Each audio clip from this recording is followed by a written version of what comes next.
अगर मैं आपसे एक सवाल पूछूं, क्या आपकी जिंदगी की सबसे बड़ी समस्या वास्तव में परिस्थितियां हैं, या उन परिस्थितियों के बारे में आपकी लगातार चलने वाली चिंता? ज्यादातर लोग मानते हैं कि उन्हें दुख उनकी समस्याएं देती है, लेकिन डेल कार्नेगी कहते हैं कि इंसान को सबसे ज्यादा नुकसान समस्या नहीं, बल्कि उसके बारे में लगातार सोचते रहना पहुंचाता है। और अगर आपने इस एक सच को समझ लिया, तो न केवल आपका तनाव कम होगा, बल्कि आप पहले से कहीं अधिक स्पष्ट, शांत और प्रभावी निर्णय लेने लगेंगे।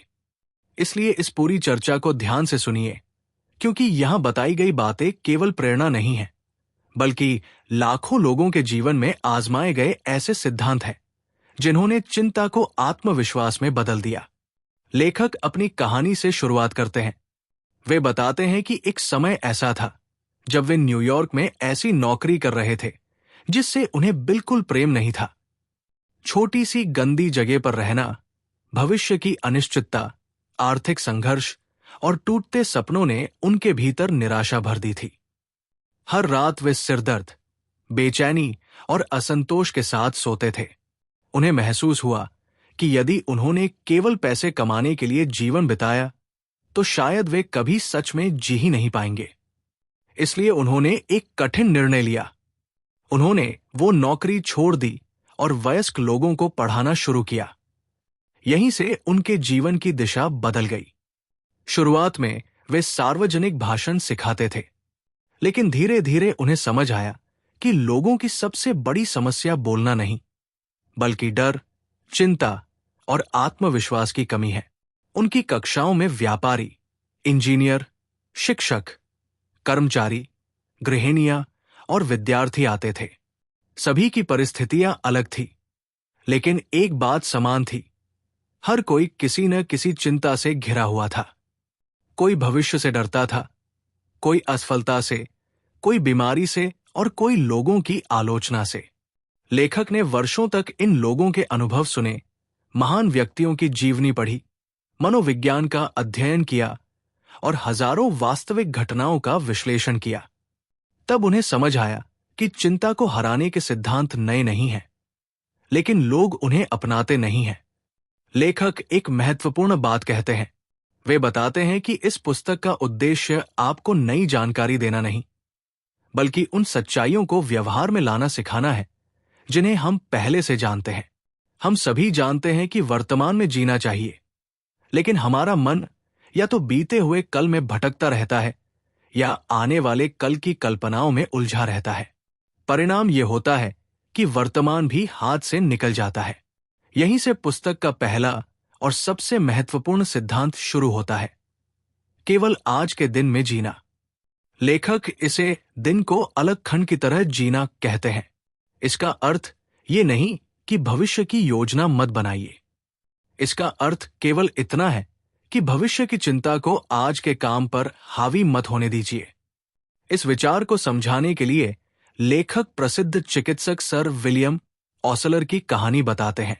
विद्यार्थी जीवन में वे भी परीक्षा, करियर और भविष्य को लेकर अत्यधिक चिंतित रहते थे। तभी उन्होंने एक वाक्य पढ़ा, हमारा मुख्य काम दूर धुंध में छिपी चीजों को देखना नहीं, बल्कि जो कार्य इस समय हमारे सामने है उसे पूरी निष्ठा से करना है। यही विचार उनके पूरे जीवन का आधार बन गया और आगे चलकर वे अपने समय के सबसे सम्मानित चिकित्सकों में गिने गए। ऑसलर एक जहाज का उदाहरण देते हैं। बड़े समुद्री जहाजों में ऐसे मजबूत दरवाजे होते हैं जो एक हिस्से को दूसरे हिस्से से पूरी तरह अलग कर देते हैं। यदि किसी भाग में पानी भर जाए तो पूरा जहाज नहीं डूबता। वे कहते हैं कि हमें भी अपने मन में ऐसे ही मानसिक दरवाजे लगाने चाहिए। बीता हुआ कल बंद, आने वाला कल भी बंद और पूरा ध्यान केवल आज पर। क्योंकि जब हम बीती गलतियों और भविष्य की आशंकाओं का बोझ एक साथ उठाते हैं, तो वर्तमान की शक्ति समाप्त हो जाती है। अब सोचिए, एक विद्यार्थी पढ़ने बैठता है, लेकिन उसका मन परीक्षा के परिणाम में उलझा रहता है। एक व्यापारी ग्राहक से मिलने जाता है, लेकिन उसके मन में पहले से घाटे की कल्पनाएं चल रही होती है। एक कर्मचारी कार्यालय में बैठा है, लेकिन उसे बार बार ये डर सताता है कि कहीं नौकरी न चली जाए। इन तीनों की समस्या अलग दिखती है, लेकिन मूल कारण एक ही है, वर्तमान से अधिक भविष्य पर ध्यान। लेखक स्पष्ट करते हैं कि योजना बनाना आवश्यक है, लेकिन चिंता करना बिल्कुल अलग बात है।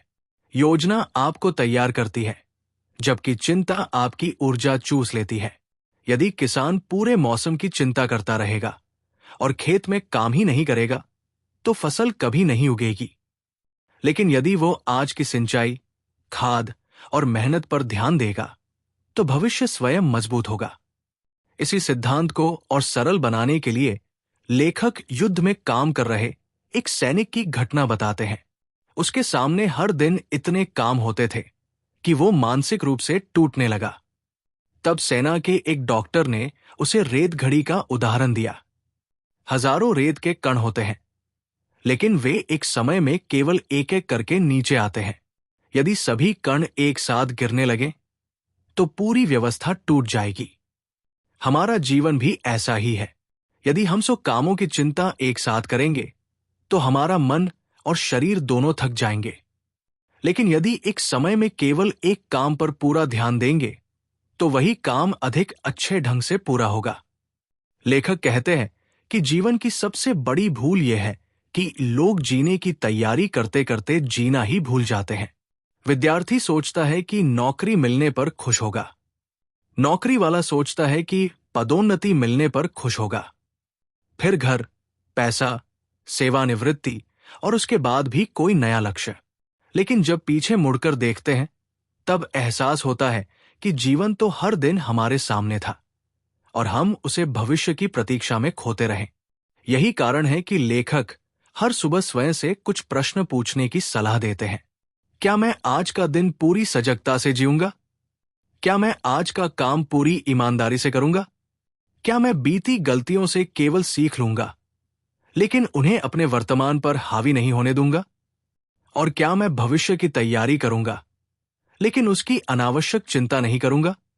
जब कोई व्यक्ति इस सोच को अपनाना शुरू करता है, तो धीरे धीरे उसका मन हल्का होने लगता है, निर्णय बेहतर होने लगते हैं, काम में एकाग्रता बढ़ती है और चिंता का प्रभाव कम होने लगता है। लेकिन लेखक जानते हैं कि केवल वर्तमान में जीने की सलाह पर्याप्त नहीं है। जब जीवन में कोई बड़ी समस्या सामने आती है, तब मन अपने आप सबसे बुरी कल्पनाएं करने लगता है। इसलिए वे आगे एक ऐसा व्यावहारिक सूत्र बताते हैं, जिसे अपनाकर कोई भी व्यक्ति सबसे कठिन परिस्थितियों में भी अपने मन को शांत रख सकता है और सही निर्णय लेने की क्षमता वापस पा सकता है। जब कोई व्यक्ति किसी बड़ी समस्या का सामना करता है, तो उसका मन अक्सर वास्तविकता से ज्यादा कल्पनाओं में उलझ जाता है। यही कारण है कि लेखक अब चिंता को हराने का दूसरा और अत्यंत व्यावहारिक सिद्धांत बताते हैं। वे कहते हैं कि चिंता का सबसे प्रभावी इलाज है समस्या से भागना नहीं, बल्कि उसका सीधे सामना करना। इस सिद्धांत को समझाने के लिए वे प्रसिद्ध इंजीनियर विलिस कैरियर का उदाहरण देते हैं, जिन्होंने अपने जीवन की सबसे कठिन परिस्थिति में एक ऐसा तरीका अपनाया जो बाद में लाखों लोगों के लिए मार्गदर्शक बन गया। कैरियर अपने करियर के शुरुआती दौर में एक बड़ी औद्योगिक परियोजना पर काम कर रहे थे। नई तकनीक पर आधारित मशीन अपेक्षित परिणाम नहीं दे रही थी। कंपनी को भारी आर्थिक नुकसान हो सकता था, उनकी प्रतिष्ठा समाप्त हो सकती थी और नौकरी भी जा सकती थी। कई दिनों तक वे चिंता में डूबे रहे। उन्हें नींद नहीं आती थी, भोजन में मन नहीं लगता था और दिमाग लगातार नकारात्मक कल्पनाएं करता रहता था।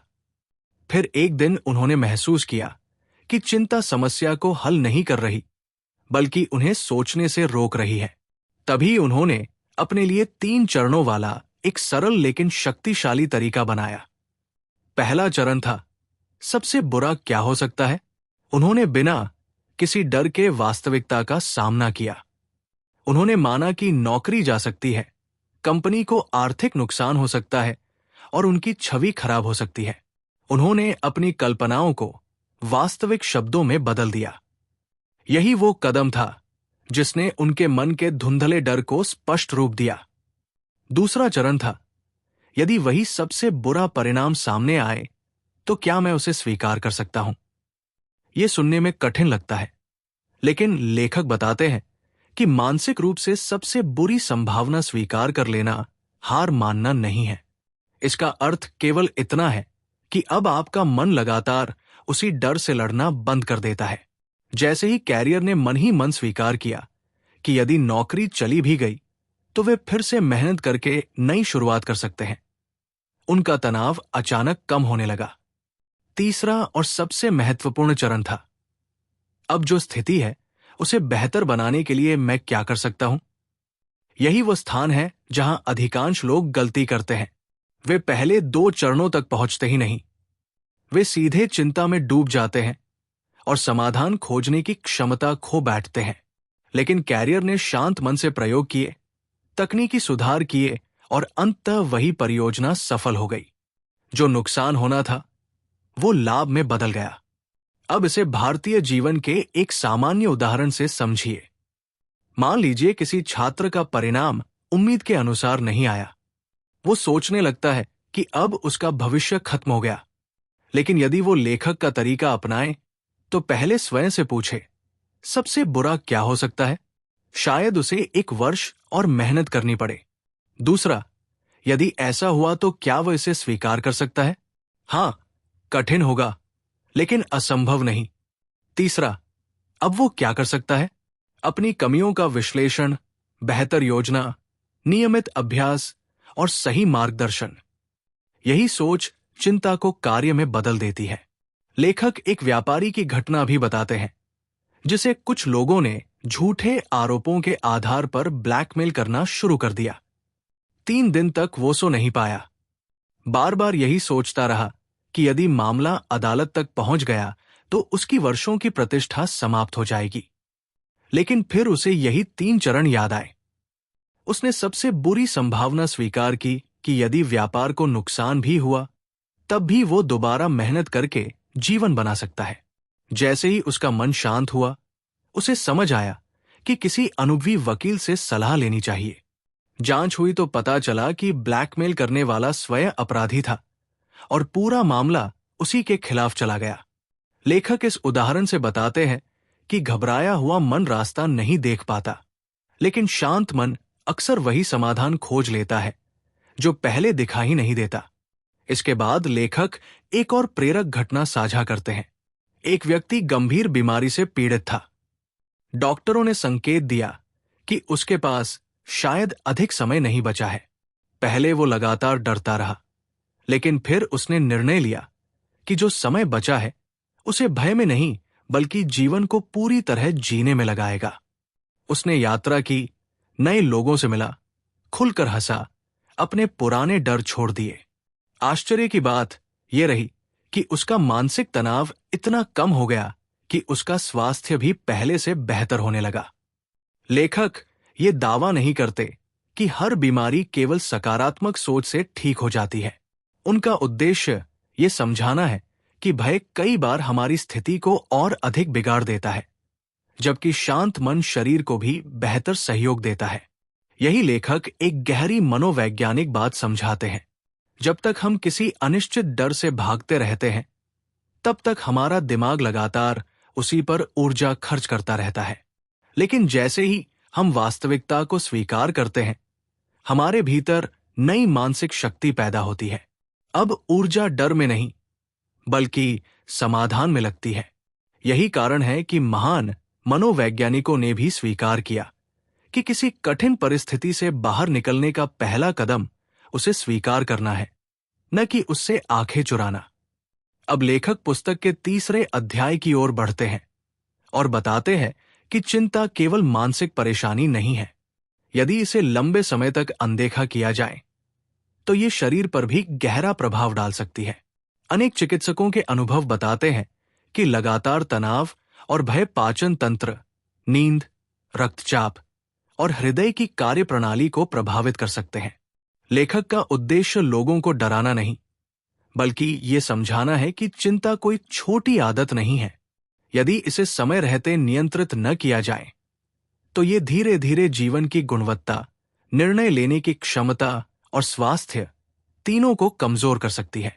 इसी कारण आगे वे विस्तार से समझाते हैं कि चिंता शरीर और मन पर किस प्रकार असर डालती है और क्यों इसे गंभीरता से लेना आवश्यक है। लेखक अब चिंता के सबसे खतरनाक प्रभाव की ओर हमारा ध्यान ले जाते हैं। वे कहते हैं कि बहुत से लोग ये मानते हैं कि चिंता केवल मन को परेशान करती है, लेकिन वास्तविकता इससे कहीं अधिक गंभीर है। यदि कोई व्यक्ति लंबे समय तक भय, तनाव और चिंता में जीता है, तो उसका प्रभाव धीरे धीरे पूरे शरीर पर दिखाई देने लगता है। इसलिए चिंता को केवल एक भावना समझकर अनदेखा करना बहुत बड़ी गलती है। लेखक कई प्रसिद्ध चिकित्सकों के अनुभवों का उल्लेख करते हैं। उनका कहना है कि बड़ी संख्या में ऐसे रोगी डॉक्टरों के पास पहुंचते हैं जिनकी बीमारी का संबंध केवल शरीर से नहीं, बल्कि उनके मन की लगातार चलने वाली चिंता से भी होता है। कई लोगों को पाचन संबंधी समस्याएं, अनिद्रा, लगातार सिर दर्द, रक्तचाप की समस्या या अत्यधिक थकान केवल इसलिए महसूस होती है क्योंकि उनका मन कभी आराम ही नहीं करता। शरीर को विश्राम तभी मिलता है जब मन शांत हो। अब इसे अपने दैनिक जीवन से जोड़कर समझिए।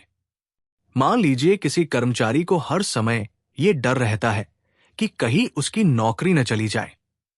कार्यालय में वो ठीक से काम भी करता है, लेकिन घर लौटने के बाद भी वही चिंता उसके साथ रहती है। रात को सोते समय वही विचार, सुबह उठते ही वही डर। धीरे धीरे उसकी नींद कम होने लगती है, चिड़चिड़ापन बढ़ता है और काम में गलतियां होने लगती है। फिर वही गलतियां उसके डर को और बढ़ा देती है। इस तरह चिंता एक ऐसा चक्र बना देती है जिससे बाहर निकलना कठिन हो जाता है। लेखक बताते हैं कि प्रसिद्ध चिकित्सकों ने एक महत्वपूर्ण बात कही थी। अक्सर पेट की समस्या भोजन से कम और मन की स्थिति से अधिक जुड़ी होती है। इसका अर्थ ये नहीं कि खान पान महत्वहीन है, बल्कि ये कि यदि कोई व्यक्ति हर समय तनाव में रहेगा तो उसका पाचन तंत्र भी सामान्य रूप से काम नहीं करेगा। भारतीय परिवारों में भी आपने देखा होगा कि जब किसी घर में आर्थिक संकट, रिश्तों में तनाव या किसी प्रिय व्यक्ति की बीमारी होती है, तो कई लोगों की भूख अपने आप कम हो जाती है। ये मन और शरीर के गहरे संबंध का उदाहरण है। यही लेखक एक और महत्वपूर्ण बात समझाते हैं। वे कहते हैं कि चिंता हमारे शरीर को लगातार संकट की स्थिति में रखती है। जब कोई वास्तविक खतरा सामने आता है, तब शरीर का सतर्क होना स्वाभाविक है।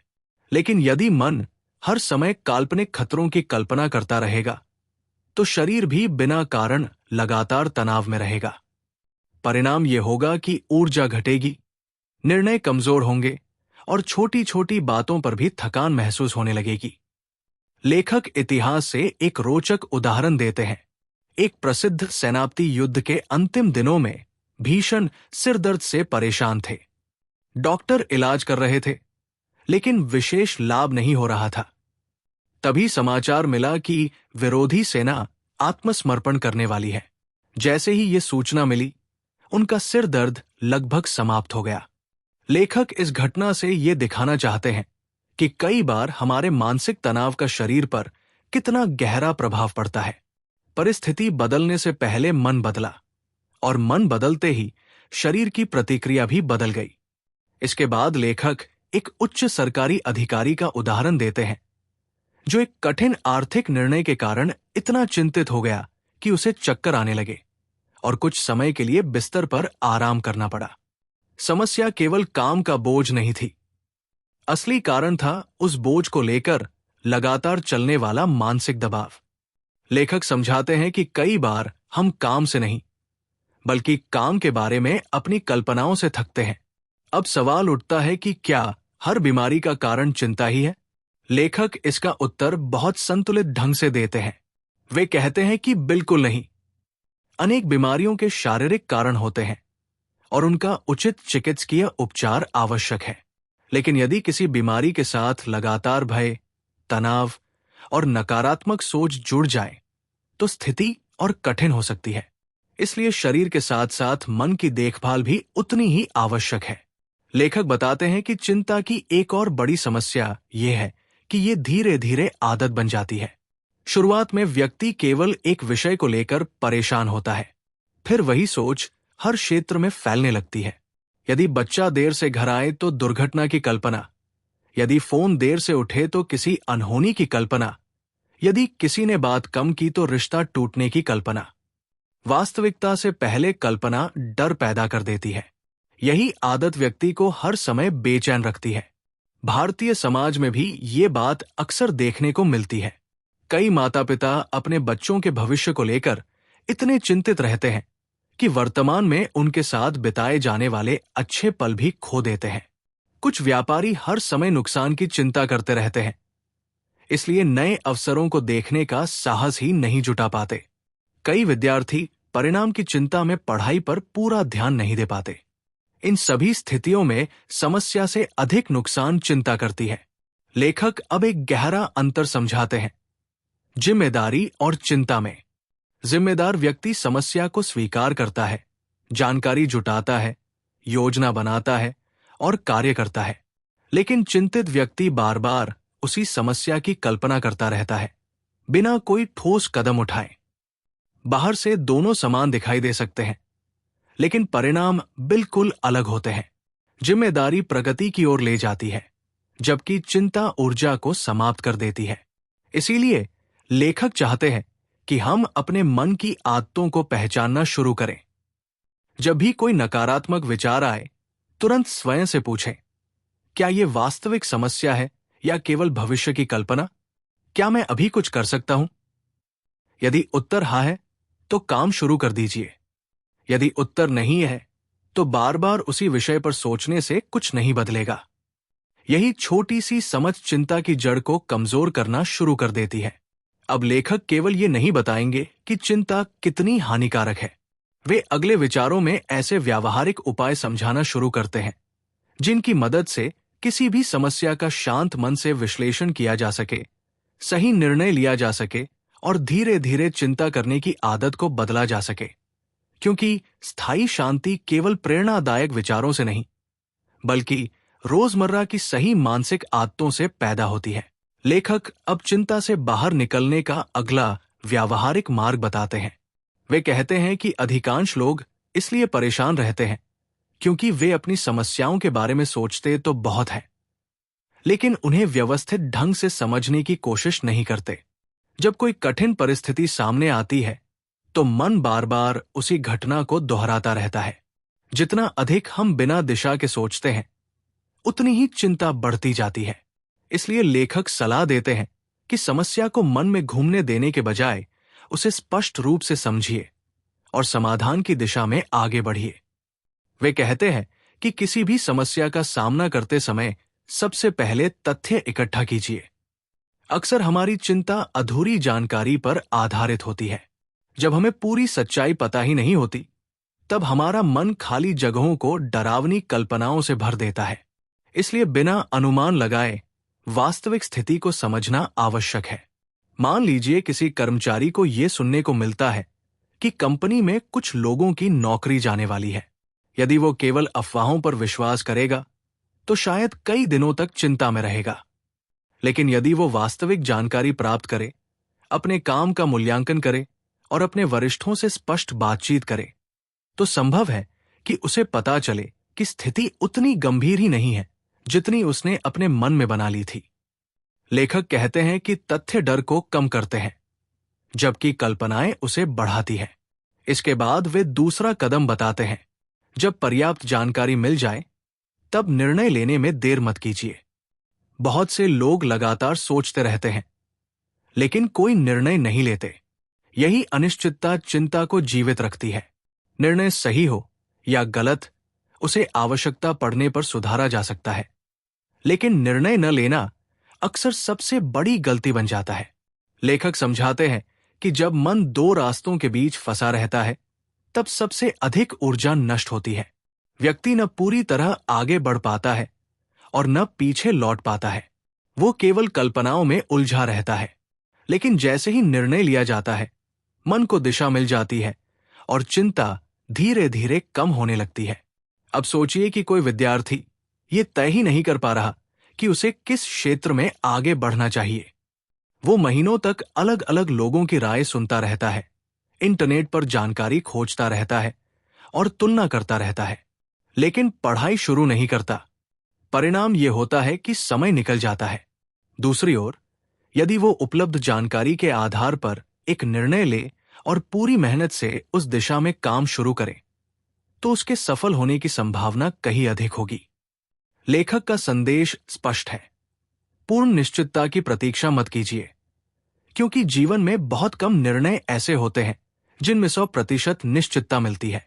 यही लेखक एक और महत्वपूर्ण आदत की चर्चा करते हैं। वे कहते हैं कि जब निर्णय ले लिया जाए, तब उस पर काम शुरू कर दीजिए और बार बार उसी निर्णय पर संदेह करना बंद कर दीजिए। कई लोग कोई कदम उठाने के बाद भी लगातार सोचते रहते हैं कि शायद दूसरा विकल्प बेहतर होता।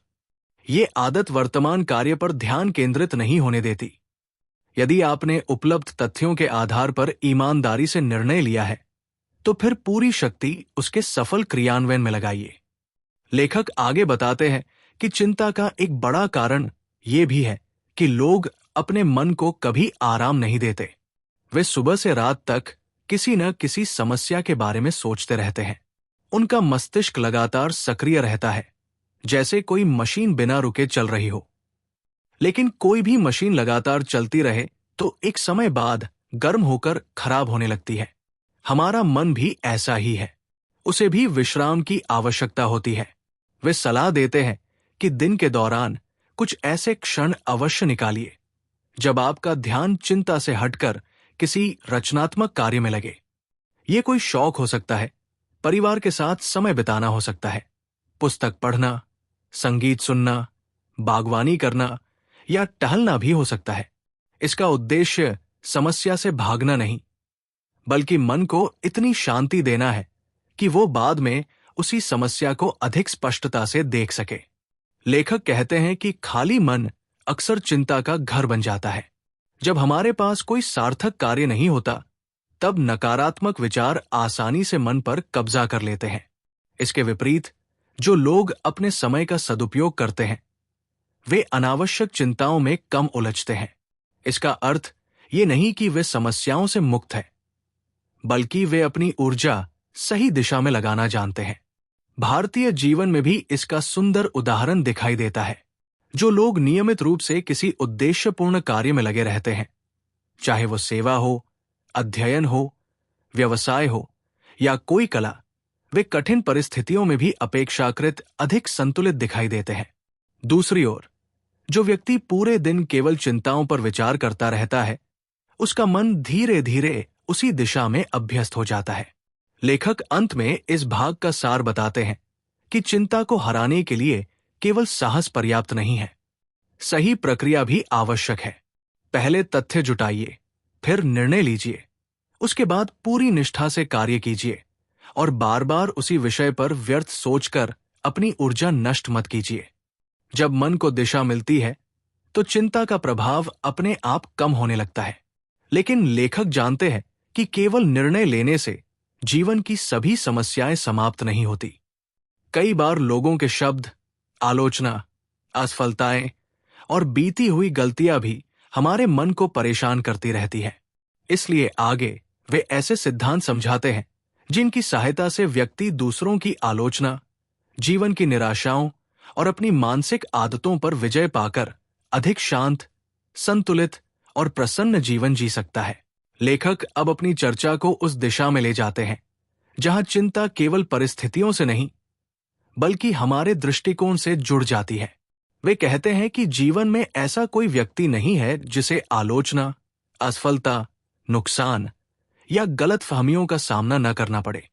अंतर केवल इतना होता है कि कुछ लोग इन परिस्थितियों को अपने विकास का साधन बना लेते हैं, जबकि कुछ लोग इन्हीं के बोझ तले दब जाते हैं। इसलिए यदि आप सच में चिंता से मुक्त होना चाहते हैं, तो आपको अपनी सोचने की आदत बदलनी होगी। सबसे पहले लेखक आलोचना की बात करते हैं। वे कहते हैं कि यदि लोग आपकी आलोचना कर रहे हैं, तो कई बार इसका अर्थ ये भी होता है कि आपने कुछ ऐसा किया है जिस पर लोगों का ध्यान गया है। दुनिया अक्सर उसी व्यक्ति की आलोचना करती है जो आगे बढ़ने का प्रयास करता है। जो व्यक्ति कोई काम ही नहीं करता, उसके बारे में चर्चा भी नहीं होती। इसलिए हर आलोचना को व्यक्तिगत अपमान समझ लेना उचित नहीं है। लेखक सलाह देते हैं कि जब कोई आपकी आलोचना करे तो तुरंत प्रतिक्रिया देने के बजाय पहले ये सोचिए कि क्या उसमें कुछ सच्चाई है। यदि हाँ, तो उसे स्वीकार करके स्वयं को बेहतर बनाइए। यदि नहीं, तो उसे अपने मन पर बोझ मत बनने दीजिए। हर व्यक्ति की राय के अनुसार जीवन जीना असंभव है। जो व्यक्ति सबको खुश करने की कोशिश करता है, वो अंत में स्वयं भी खुश नहीं रह पाता। इसके बाद लेखक असफलता की चर्चा करते हैं। वे कहते हैं कि अधिकांश लोग असफलता से इसलिए डरते हैं क्योंकि वे उसे अपने व्यक्तित्व की हार मान लेते हैं, जबकि वास्तविकता ये है कि असफलता केवल एक परिणाम है, आपकी पहचान नहीं। यदि कोई प्रयास सफल नहीं हुआ तो इसका अर्थ केवल इतना है कि उस तरीके ने काम नहीं किया। अब आपको बेहतर तरीका खोजने की आवश्यकता है। भारतीय जीवन में भी हम देखते हैं कि अनेक सफल लोग पहली ही कोशिश में सफल नहीं हुए। किसी ने कई परीक्षाएं दी, किसी ने व्यापार में नुकसान उठाया, किसी ने वर्षों संघर्ष किया, लेकिन उन्होंने अपनी असफलताओं को अंतिम सत्य नहीं माना। उन्होंने उनसे सीख ली और आगे बढ़ते रहे। लेखक का संदेश भी यही है कि हर अनुभव हमें कुछ सिखाता है, यदि हम सीखने के लिए तैयार हों। लेखक आगे कहते हैं कि चिंता का एक और कारण है दूसरों से लगातार तुलना करना। जब हम अपनी यात्रा की तुलना किसी और की उपलब्धियों से करते हैं तो हमें हमेशा अपनी कमी दिखाई देती है। लेकिन हर व्यक्ति की परिस्थितियां, अवसर, क्षमता और जीवन की गति अलग होती है। इसलिए तुलना करने के बजाय अपने कल से बेहतर बनने का प्रयास कीजिए। यही वास्तविक प्रगति है। वे कृतज्ञता की आदत पर भी विशेष बल देते हैं। मन की एक विचित्र प्रवृत्ति होती है कि वह जो नहीं है उसी पर अधिक ध्यान देता है। यदि आपके पास 10 अच्छी चीजें हैं और एक समस्या है, तो मन बार बार उसी एक समस्या के बारे में सोचता रहेगा। लेखक कहते हैं कि यदि आप प्रतिदिन कुछ क्षण उन बातों के बारे में सोचें जिनके लिए आप आभारी हैं, तो आपका दृष्टिकोण धीरे धीरे बदलने लगेगा। समस्याएं पूरी तरह समाप्त नहीं होंगी, लेकिन उन्हें देखने का तरीका बदल जाएगा। इसके साथ ही लेखक लोगों के प्रति सहयोग और दयालुता का महत्व भी बताते हैं। जब हम केवल अपनी चिंताओं में डूबे रहते हैं तो वे और बड़ी लगने लगती हैं, लेकिन जब हम किसी दूसरे की सहायता करते हैं, किसी को प्रोत्साहित करते हैं या किसी की परेशानी कम करने का प्रयास करते हैं, तब हमारा ध्यान केवल अपने दुखों पर केंद्रित नहीं रहता। यही कारण है कि निस्वार्थ सेवा करने वाले लोग कठिन परिस्थितियों में भी मानसिक रूप से अधिक मजबूत दिखाई देते हैं। लेखक अंत में पूरे विचार का सार बहुत सरल शब्दों में प्रस्तुत करते हैं। चिंता कोई ऐसी शक्ति नहीं है जिसे एक ही दिन में पूरी तरह समाप्त किया जा सके। ये एक आदत है और हर आदत की तरह इसे भी धीरे धीरे बदला जा सकता है। वर्तमान में जीना, सबसे बुरी संभावना का शांत मन से सामना करना, तथ्यों के आधार पर निर्णय लेना, व्यर्थ की कल्पनाओं से बचना, मन को उपयोगी कार्यों में लगाना, आलोचना से सीखना, असफलताओं को अनुभव मानना और हर दिन कृतज्ञता का अभ्यास करना, यही वे छोटे छोटे कदम हैं जो मिलकर एक बड़ा परिवर्तन लाते हैं। लेखक हमें याद दिलाते हैं कि जीवन में समस्याएं कभी पूरी तरह समाप्त नहीं होंगी। हर नए चरण के साथ नई चुनौतियां आएंगी, लेकिन यदि आपका मन मजबूत है तो वही चुनौतियां आपको तोड़ने के बजाय और अधिक परिपक्व बनाएंगी। इसलिए लक्ष्य ऐसा जीवन नहीं होना चाहिए जिसमें कोई कठिनाई न हो, बल्कि ऐसा मन होना चाहिए जो कठिनाइयों के बीच भी शांत रहकर सही निर्णय ले सके। यही इस पूरी पुस्तक का सबसे बड़ा संदेश है। चिंता भविष्य को सुरक्षित नहीं बनाती, बल्कि वर्तमान की शक्ति को कम कर देती है। इसके विपरीत साहस, स्पष्ट सोच और सही कार्य वर्तमान को मजबूत बनाते हैं, और वही मजबूत वर्तमान भविष्य की सबसे अच्छी नींव तैयार करता है। जब आप हर दिन इन सिद्धांतों का थोड़ा थोड़ा अभ्यास करेंगे तो पाएंगे कि जिन बातों से आप पहले घबरा जाते थे, अब उन्हें कहीं अधिक धैर्य और आत्मविश्वास के साथ संभाल पा रहे हैं। यही वास्तविक परिवर्तन है और यही वो जीवन है जिसकी ओर डेल कार्नेगी अपने प्रत्येक पाठक को ले जाना चाहते हैं।